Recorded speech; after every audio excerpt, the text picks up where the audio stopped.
Assalamualaikum warahmatullahi wabarakatuh. Alhamdulillahi ala ihsanihi wa syukru lahu ala taufiqihi wa amtinanihi. Ashhadu an la ilaha illallah wahdahu la syarika lah wa ashhadu anna Muhammadan abduhu wa rasuluh ad-da'i ila ridwani.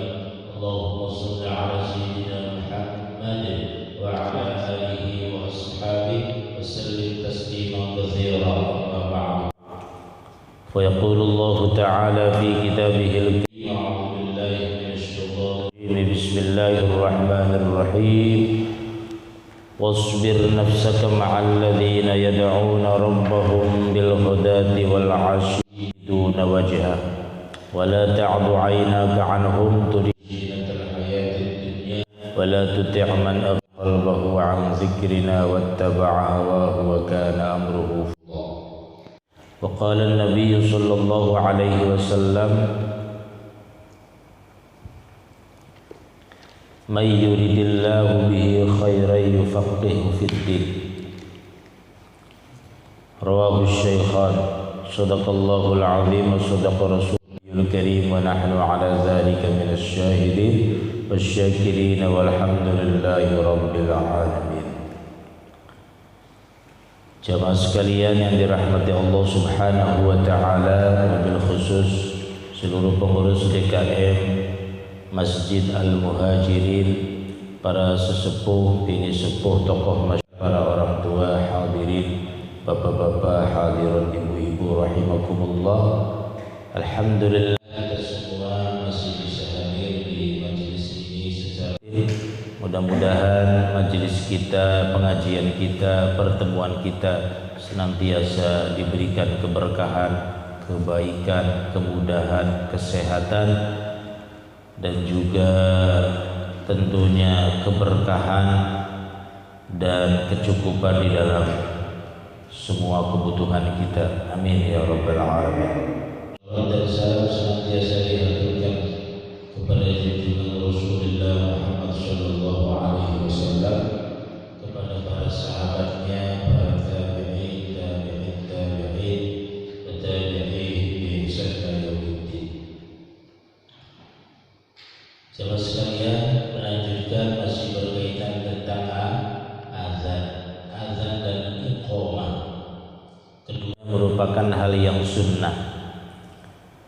Beberapa syarat syurutul iqamah, beberapa syarat qomat ka syurutil adzan al mutaqaddimah, yaitu sebagaimana syarat adzan.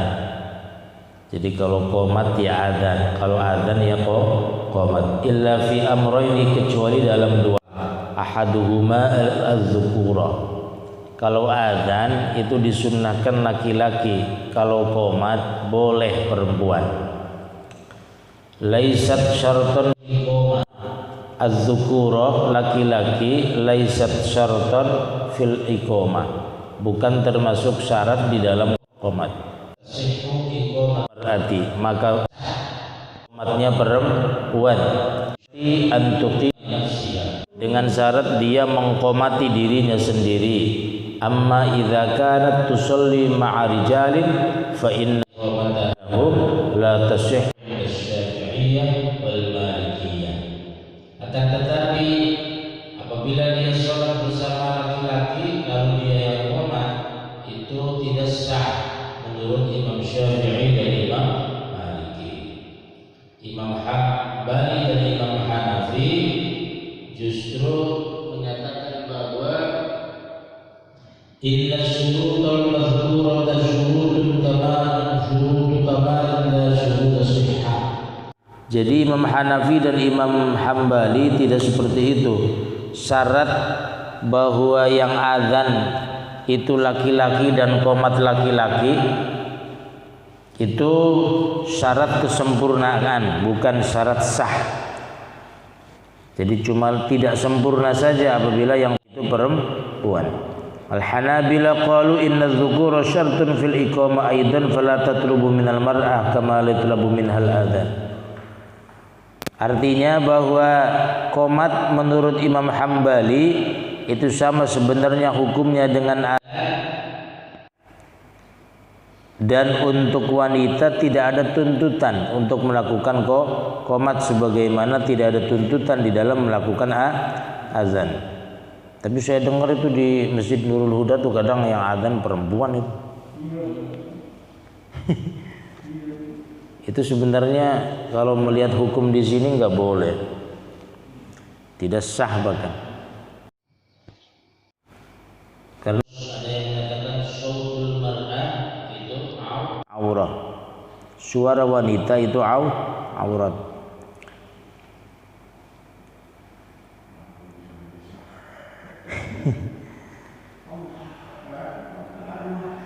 Kemudian yang keduanya annal iqamata yustaratu ittisaluha bis sholati urfan dunal adzan. Sesungguhnya qomat itu disyaratkan dilakukan jika berbarengan mau sholat. Apabila belum mau sholat ya tidak qomat, begitu maksudnya. Falau aqama, bila dia qomat untuk matakallama bikatsirin, kemudian dia ngomong dengan omongan yang banyak, au syurbin au aklin, atau minum dulu, makan dulu setelah qomat, au nahwi dzalik, wa shalla biduni qoma, fa innahu yusihhu. Tetapi apabila misalnya kita habis qomat lalu kemudian melakukan aktivitas yang lain bukan sholat, ya tidak apa-apa, tapi itu makruh, gitu maksudnya. Nah, al-Hanafiyah qalu la tu'adul iqamah illa idza qata'aha 'anis sholati kalamun katsir. Tetapi Imam Hanafi menyatakan apabila perbuatannya banyak, omongannya banyak setelah qomat, gitu maksudnya. Setelah qomat ngobrol dulu, gitu maksudnya, tidak langsung sholat. Maka apabila mau sholat ya disunnahkan qomat lagi, begitu. La tu'adu, tidak diulang apa al iqamatu qomat illa idza qata'aha, kecuali telah memutuskannya anis sholati, dari pelaksanaan sholat, kalamun katsirun, omongan yang banyak, aw amalun katsirun, atau perilaku yang banyak, kal akli, seperti makan, wasyurbi, dan minum, dan seterusnya. Apalagi ngopi, ngerokok dulu. Amma law aqama al muadzin thumma shalla al imam ba'da al iqamah raka'atul fajri fala tu'adu. Kecuali misalnya qomat ini dilakukan, setelah qomat ternyata imam belum sholat qobliyah fajar atau sholat subuh, gitu. Qobliyah subuh. Jadi qobliyah dulu dia, setelah qomat itu qobliyah. Makmumnya kan nunggu tuh, gitu. Nah pas mau sholat tidak usah qomat lagi, gitu, nggak apa-apa. Ya, tapi kalau kita kan diomongin ya, udah qomat, sunnah katanya begitu. Tapi di sini bisa jadi itu kan. Jadi pas imam masuk masjid qomat, gitu maksudnya, begitu. Ternyata imamnya belum sholat qobliyah subuh. Saking pentingnya qobliyah subuh, dia melaksanakan qobliyah, begitu. Maka nanti pas sholat lagi tidak usah apa? Tidak usah qomat, begitu. Karena qomatnya sudah tadi, gitu. Tapi kata Imam Hanafi tadi, kalau melakukan perilaku yang lain, gitu maksudnya, makan, minum setelah qomat, nah itu berarti mau sholat qomat lagi, gitu. Jadi kalau qomat tuh boleh ya berkali-kali ya, gitu. Intinya kalau qomat boleh berkali-kali, kalau azan cukup sekali. Kenapa? Karena azan itu i'lanu waqtis sholat, pemberitahuan masuknya waktu sholat. Kemudian waktu qiyamil muqtadi lis-sholati indal iqamah, waktu berdirinya makmum untuk melaksanakan sholat ketika qomat. Nah itu juga diatur kapan waktunya. Nah ini qomat tuh ya kadang kan berdiri gitu. Nah itu kapan waktunya menurut para imam? berbeda pendapat. Menurut Imam Syafi'i akibal iqamah. Jadi mengiringi qomat, mau pas qomatnya, mau setelah qomat baru bangun. Nah, menurut Imam Hambali berbeda. Beliau ketika qad qamatis shalah, nah itu disunnahkan segera berdiri. Menurut Imam Hanafi ketika hayya 'alas shalah itu berdiri begitu. Jadi beda begitu ya. Ya terserah sih, karena itu hal yang sunnah begitu. Jadi ketika qomat dikumandangkan maka segera untuk berdiri. Dan ketika qomat itu tidak disunnahkan fi maudhi'in a'la, tidak disunnahkan di tempat yang tinggi. Kalau adzan kan disunnahkan, adzan itu sunnah di tempat yang tinggi, gitu maksudnya. Kalau ada kursi ya di kursi, di atas kursi gitu. Di atas. Iya. Memang seperti itu, fi maudhi'in a'la, di tempat yang tinggi. Kalau qomat tidak usah. Kemudian kalau adzan itu sebaiknya suara kencang dan santai, jangan terburu-buru begitu. Kalau qomat al-isra' justru diperbolehkan, terburu-buru boleh. Allahu akbar, Allahu akbar, asyhadu an la ilaha illallah. Nah itu kalau adzan kan seperti itu. Itu maksudnya. Itu yang membedakan antara adzan dan qomat. Nah ini waktu qiyamil muqtadi lis sholati 'indal iqamah, waktu berdirinya makmum ketika mau sholat ketika qomat, itu seperti tadi begitu. Kita diperbolehkan. Sunanul iqamah wa mandubatiha. Beberapa kesunahan iqamat sebagaimana kesunahan di dalam adzan, kecuali beberapa hal kan gitu. Ya salah satu tadi di tempat yang tinggi, kalau qomat tidak usah di tempat yang tinggi. Kalau adzan itu sunnah at-tarji', mengulang.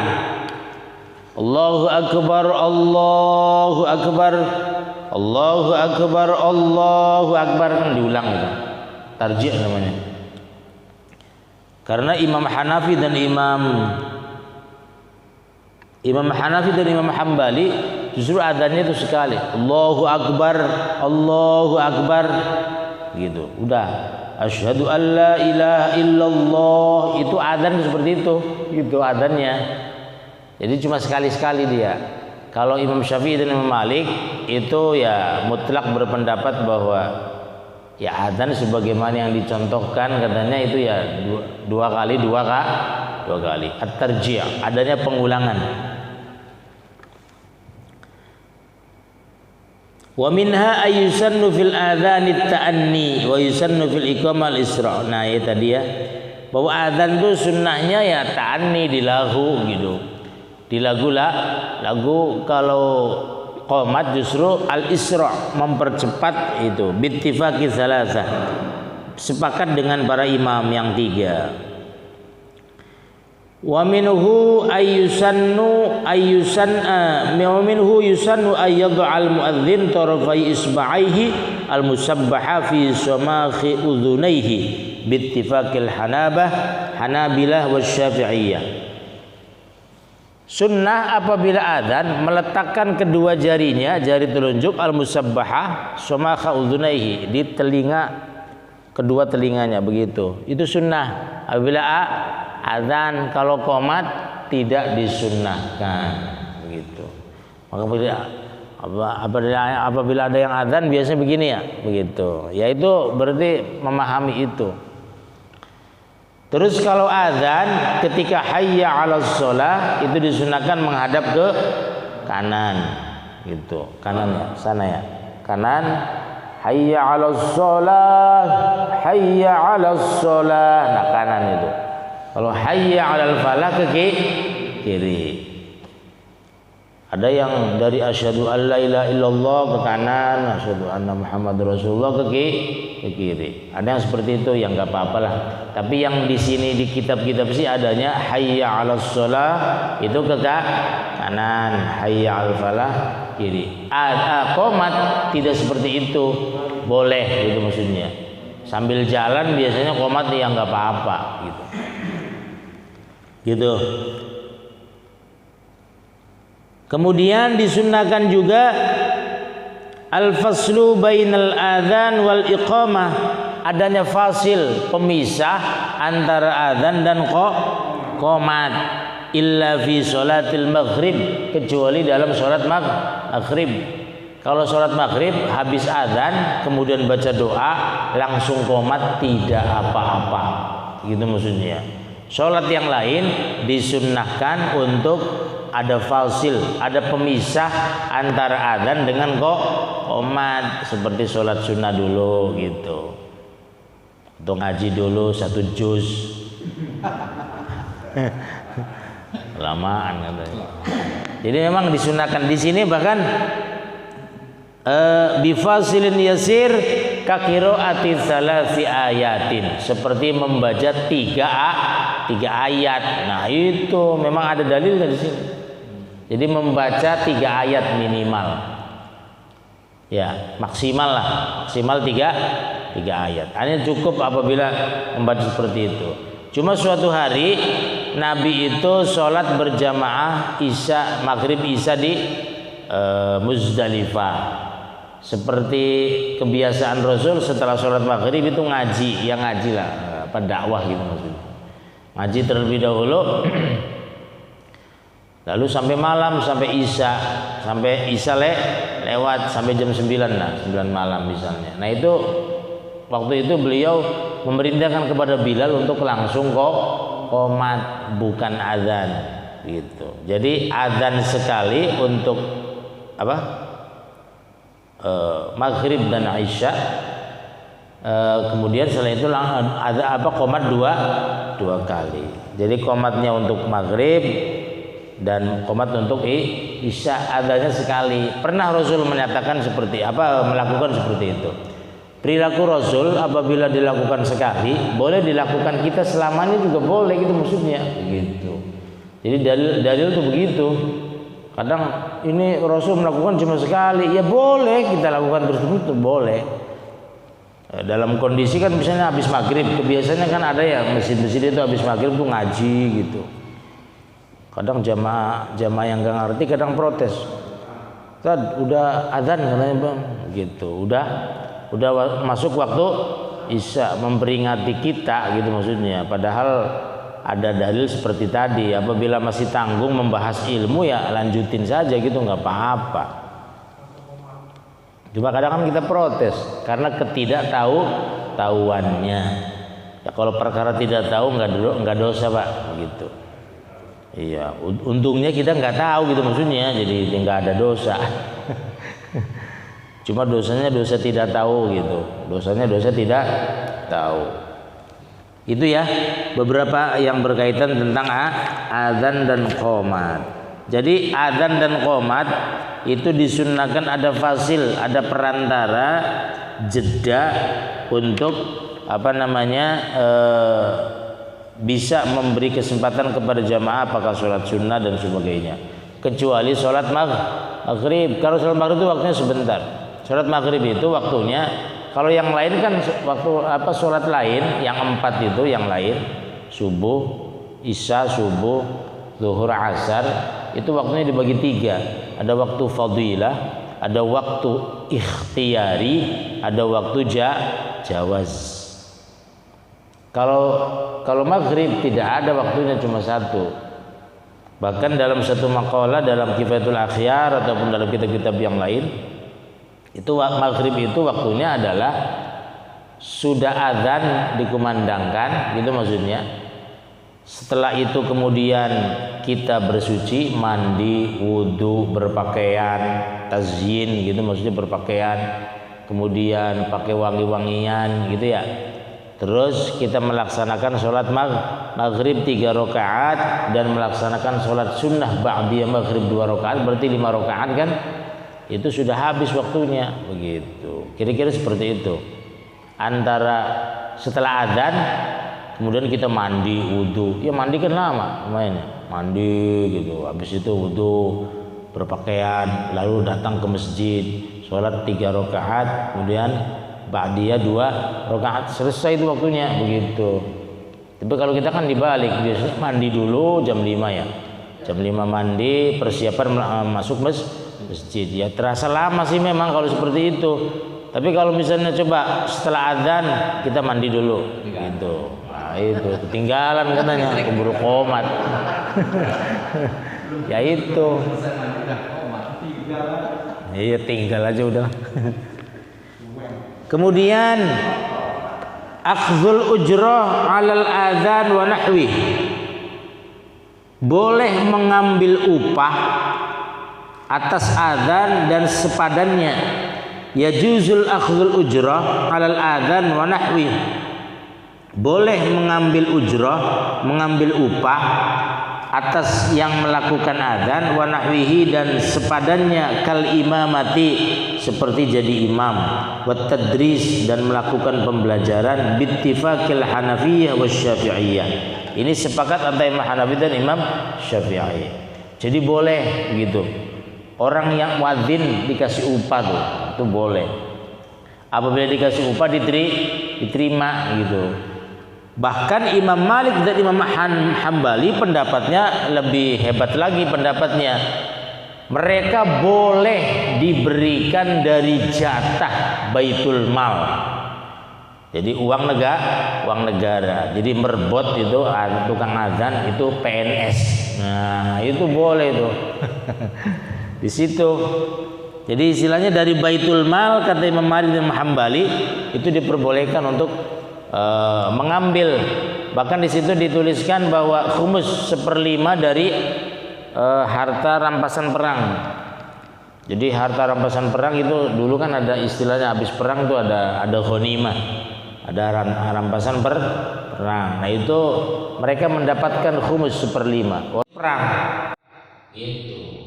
Kalau dulu kan perang dapat sekian persen. Dulu aturannya begitu. Nah itu justru 1/5 dari harta benda yang biasa oleh pemerintah ya, itu memberikan kepada 1/5-nya untuk masjid, untuk para imam, para mudarris yang mengajarkan. Nah itu diperbolehkan. Itu fikih sampai mengatur sedemikian rupa. Luar biasa. Kemudian al-adzan fi maulud wal masjid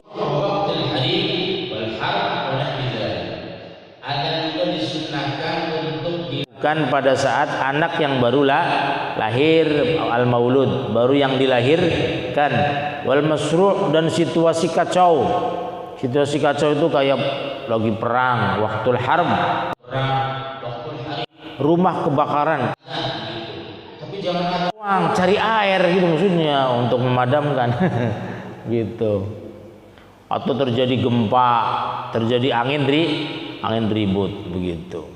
Dan itu ada kisah nyata itu di sebuah kampung ya di daerah saya di Cirebon itu dia suatu hari ada gempanya lumayan gempanya gitu maksudnya sampai menghancurkan banyak rumah. Nah itu kebetulan rumah itu ada yang dia adzannya berkali-kali sampai gempanya berhenti gitu maksudnya, anginnya berhenti, angin gede banget tuh. Itu yang lain rumahnya hancur, nah, dia tidak begitu. Ya logikanya berarti kan banyak kisah itu. Kayak di mana tuh? Di Palu waktu itu gempa ya. Itu masjidnya di tengah laut ya, masjidnya itu di pinggir laut. Yang lain kena tsunami, termasuk di Aceh juga kan gitu. Masjidnya utuh. Kan ini luar biasa ini. Sekelilingnya gitu Bang. Yang kena banjir bahkan itu air banjir tuh lewat itu. Luar biasa. Karena tempat itu sering dilakukan azan. Maka kita sering-seringlah rumah kita dilakukan azan. Makanya saya mendapatkan ilmu dari seorang guru, Kiai Afifuddin Syadhari, itu beliau menyatakan bahwa kalau kamu sholat malam, sebelum sholat malam itu azan gitu. Azan di rumah nggak apa-apa. Ya sekedarnya saja, jangan pakai mic gitu maksudnya. Kalau pakai mic jadi berisik banget. Itu sekaligus membangunkan jiwa-jiwa yang sedang tidur katanya, kata beliau. Anggota keluarga yang ada disampaikan tentang hidayah, karena adzan itu hidayah loh. Adzan itu hidayah. Kita menyampaikan hidayah kepada mereka, istri, anak gitu. Walaupun mereka nggak dengar nggak apa-apa, kita adzan saja gitu. Itu disunahkan. Dan juga lagi ad-du'a bainal adzan wal iqamah makbulah. Kan begitu. Doa yang dilakukan antara adzan dan qomat itu diterima, mustajabah, itu termasuk waktu yang mustajabah. Maka ketika kita adzan, katanya, kata beliau, adzan dulu kan, lalu sholat sunnah banyak banget kan gitu, atau doa wirid baca apa gitu. Lalu kemudian adzan lagi, adzan subuh, kita nggak apa-apa, itu kita dihukumi ad-du'a bainal azan wal iqamah. Nanti iqamatnya iqamat subuh. Nah, itu luar biasa. Tapi adzannya adzan yang biasa ya, tidak ada as-sholatu khairum minan naum, karena itu sunnahnya untuk sholat subuh. Itu. Jadi punya rumah diadzani, jangan didiemin baik, gitu maksudnya. Gitu. Jadi kayak kuburan kan gitu. Kuburan aja kadang menguburkan orang diadzani. Kan begitu. Ya. Itu juga termasuk beliau menerangkan gitu dari kitab apa, katanya. Itu kenapa kuburan itu apabila terjadi gempa tsunami itu dia tidak tidak hancur, tidak bergerak, karena ketika dikuburkan diadzani, katanya. Kita beliau begitu. Luar biasa itu. Saya baru tahu itu beliau ngomong begitu. Jadi istilahnya, kenapa itu kuburan tidak hilang, tidak apa? Karena diadzani, ini begitu. Kalau nggak diadzani, coba hilang pasti kan begitu. Ya coba aja jangan diadzani mayat gitu maksudnya. Terus kena banjir hilang apa kagak gitu maksudnya. Ya kan satu orang diadzani. Berapa ribu orang kan gitu maksudnya, berapa kali azan. Jadi tanahnya tidak bergerak, itu luar biasa itu. Itu hikmahnya, itu yang jadi masalah. Ya, dan itu termasuk rahasia di dalam azan. Kemudian untuk pemberitahuan waktu sholat, as-sholatu 'alan nabi qabla al-adzan wa tasabiq qabla bil-lail. Membacakan sholawat kepada Nabi sebelum dilakukan adzan itu disunahkan, boleh juga. Ya gitu. Seperti kita kan, innallaha wa malaikatahu yusholluna 'alan nabi. Nah, itu maksudnya, ya ayyuhalladzina amanu shollu 'alaihi wa sallimu taslima. Nah, itu boleh. Artinya beberapa tradisi kita ya ada gitu maksudnya. Ada aturannya. Atau apa tuh, baca ayat apa tuh yang wakabbirhu takbiro, surah Al-Isra terakhir itu juga boleh, gak apa-apa. Itu kan isinya tentang adzan, maksudnya untuk membesarkan nama Allah kan gitu. Jadi boleh ya membacakan sholawat gitu, atau juga membaca tasbih yang lain di waktu malam ketika membangunkan jamaah menjelang sholat subuh, atau assalamualaikum warahmatullahi wabarakatuh, as-salatu khairum minan naum, misalnya begitu. Ya nggak apa-apa membangunkan orang untuk siap-siap melaksanakan sholat subuh. Tapi jangan terlalu kencang dan jangan sering maksudnya, karena itu apa? Idza'un lin-naimin alladzina lam yatakallafuhumullah. Sebenarnya yang mengganggu orang yang sedang tidur kalau terlalu berlarut-larut. Saya itu ada SMS itu nggak tahu SMS-nya dari mana, tidak ada nama, tidak ada gambarnya kan itu maksudnya. Itu masjid apa tuh? Masjid apa? Itu yang baru tuh, Haji Muhyiddin. Masjid apa namanya? Al-Hidayah ya. Itu kan kalau menjelang subuh kan kadang ngaji pakai kaset gitu, lama banget gitu maksudnya. Gitu. Mungkin suatu hari orangnya kemana gitu, dianya bunyi terus, habis itu musik dangdutan. Nah itu ngerinya itu maksudnya. Makanya saya di SMS, coba tolong, mungkin Ustadz yang ngomong bisa diterima katanya begitu. Ya saya sampaikan ke beliau sebagai pengurus DKM-nya. Ini pembelajaran bagi kita Pak. Kalau mau, saya setujunya kayak di pesantren-pesantren itu live. Ngerti live? Jadi santri yang ngaji, kita yang ngaji itu mesti live. Jangan pakai kaset kan gitu. Kadang pakai kaset kan orangnya kemana gitu, kasetnya bunyi terus kan gitu. Itu al-idza, termasuk ya mengganggu lah, mengganggu orang yang tidur. Ya kalau misalnya kita bangun terus membangunkan orang, Assalamualaikum warahmatullahi wabarakatuh. Bapak-bapak, ibu-ibu siap-siap melaksanakan sholat, itu boleh, udah cukup sekali. Atau misalnya as-sholatu khairum minan naum, sholawatan apalah sebentar, habis itu udah, jangan terus sampai subuh, kan gitu maksudnya, sampai setengah jam kadang, kan mengganggu orang yang lagi tidur. Kenapa?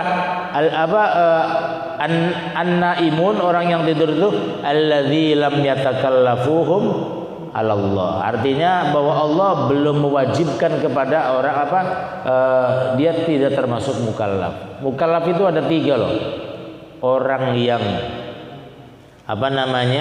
baligh, sudah berumur 15 tahun atau sudah mensya.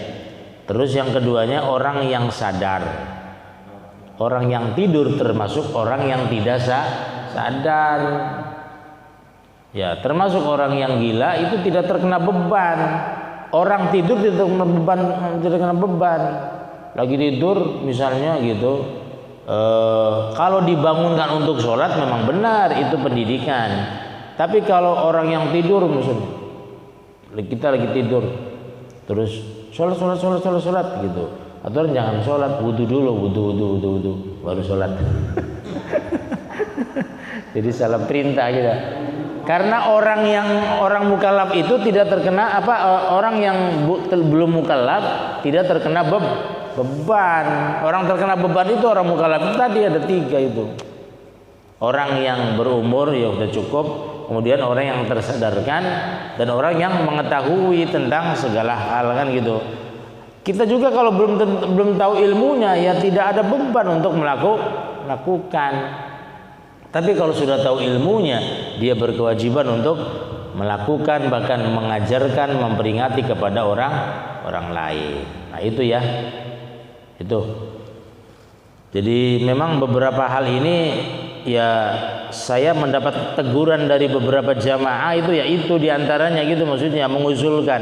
Ya saya sampaikan apa adanya, itu juga ya dengan cara yang baik lah gitu maksudnya. Tapi masih tetap begitu seperti itu gitu. Karena mungkin kan di situ kan masyarakatnya kompleks, jadi ada yang protes, ada yang baru tidur kan gitu maksudnya. Ada yang mungkin istilahnya ya mungkin tidak suka lah. Mungkin mereka sudah bangun lagi sholat malam dengan suara itu kan terganggu.